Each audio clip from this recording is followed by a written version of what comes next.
पूर्व विदर्भातील आदिवासी बहुल मतदारसंघ म्हणून गोंदियाची ओळख आहे। लोकसभेमध्ये प्रफुल्ल पटेल यांच्या पराभवामुळे गोंदिया हे चांगलं चर्चेत आलंय। पण विधानसभेला तिथे नेमकं काय होऊ शकतं? भाजपची जादू विधानसभेला कायम राहणार की राष्ट्रवादी पुन्हा एकदा आपले पाय बळकट करणार? या सगळ्यांच्या उत्सुकतेचा हा विषय।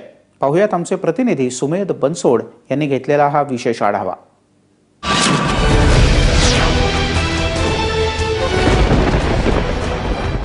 गोंदिया जिल्ह्याच्या राजकारणाच्या दृष्टिकोनातून गोंदिया विधानसभा क्षेत्र अत्यंत महत्त्वाचं आहे।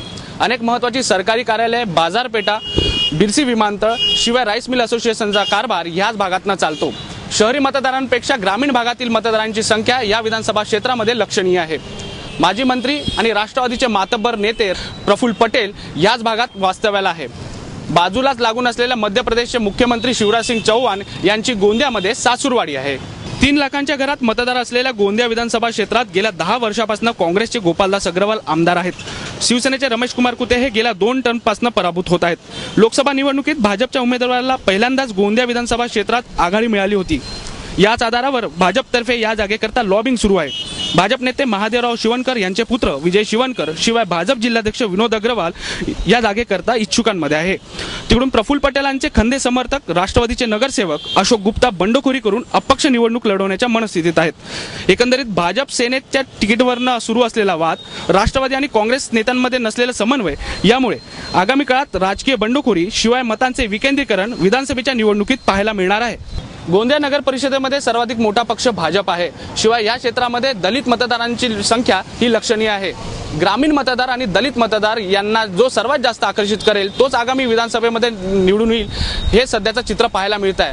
मात्र असं जरी असलं तरी कोणी विकास केला आणि कोण विकास करू शकतो याच मुद्द्यावर आगामी काळामध्ये मतदार मतदान करतील हे निश्चित।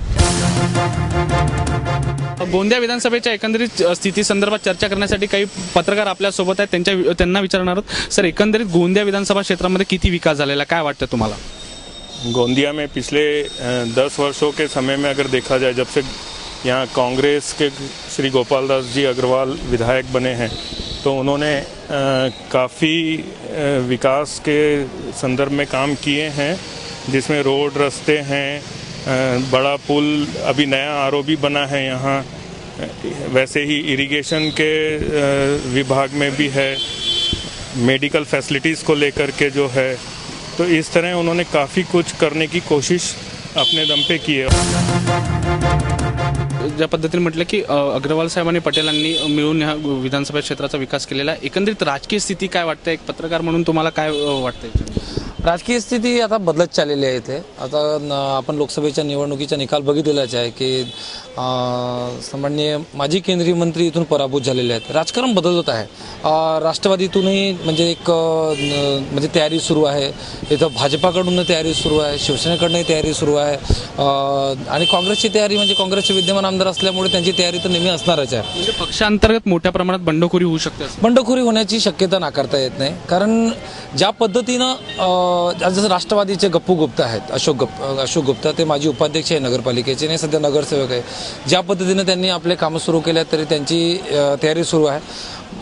बहुजन समाज पार्टीची ताकद जी आहे ती काही प्रमाणात आहे, पण ती त्या पद्धतीनं आता त्यांनी पण आता विधानसभेमध्ये कामं सुरू केलेली आहेत। शिवसेनेचे जे आमदार आहेत, माजी आमदार रमेश भाऊ कुते, तर ते 2दा पराभूत झालेले आहेत। यामुळे भारतीय जनता पार्टीने या निवडणुकीत या सीटवर आपला दावा ठोकलेला आहे आणि ते मागणी करत आहेत।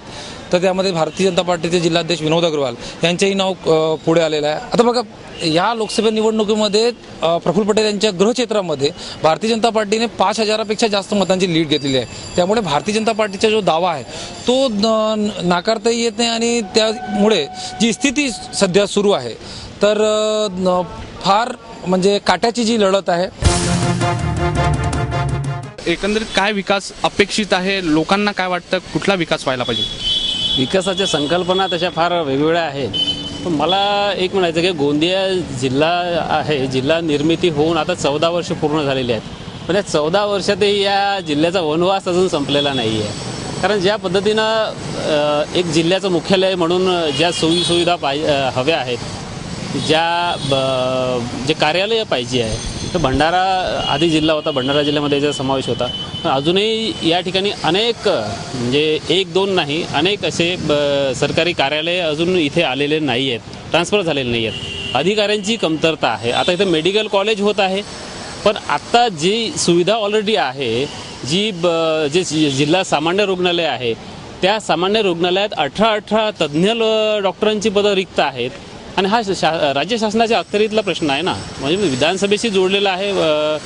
आणि ह्या बाबतीत तरी बऱ्याचशा प्रमाणात स्थानिक आमदार फेल झाले असं आपल्याला म्हणायला काही हरकत नाही.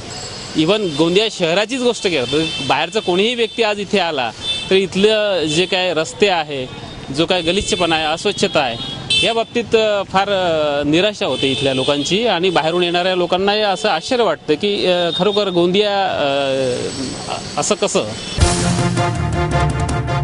शेतकरी प्रधान हा जिल्हा आहे, धानपट्टा आहे, तर शेतकऱ्यांच्या काय अपेक्षा असू शकतात? शेतकऱ्यांनी कुठल्या अपेक्षा ठेवाव्या आणि कुठल्या मुद्द्यावर आगामी विधानसभा निवडणूक लढली जाऊ शकते आपल्या क्षेत्रात? शेतकऱ्यासंदर्भात विचार केला तर धानाचं प्रामुख्याने इथं पीक घेतलं जातं आणि 2 वर्षापासून इथला धान उत्पादक शेतकरी सातत्याने मागच्या वर्षी ओल्या दुष्काळ, यावर्षी कोरडा दुष्काळचा सामना करत आहे.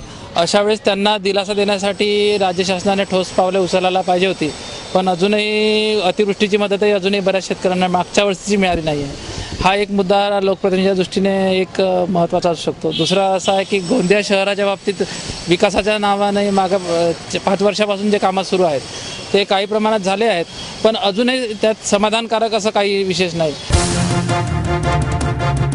विकास किती झाला आणि किती राहिलेला आहे, शेतकऱ्यांचे प्रश्न आणि स्थानिक मुद्दे जे आहेत, जसं मेडिकल कॉलेज, रस्त्यांचा जो मुद्दा आहे, पुलांचा जो रस्ता, हा एक विधानसभेसाठी महत्त्वाचा राहणार आहे. त्याशिवाय राजकीय जी बंडखोरी यंदा आगामी काळामध्ये ज्या विधानसभे होणार आहेत त्याच्यामध्ये दिसणार आहेत, त्याच्यामुळे कुठे ना कुठे राजकारण ढवळून निघेल असं म्हणायला काही हरकत नाही. मात्र याचा किती प्रभाव विधानसभेच्या निवडणुकीवर होतो हेच पाहण्याचा उत्सुकता राहणार आहे. सुमेध बनसोड, ABP माझा, गोंदिया.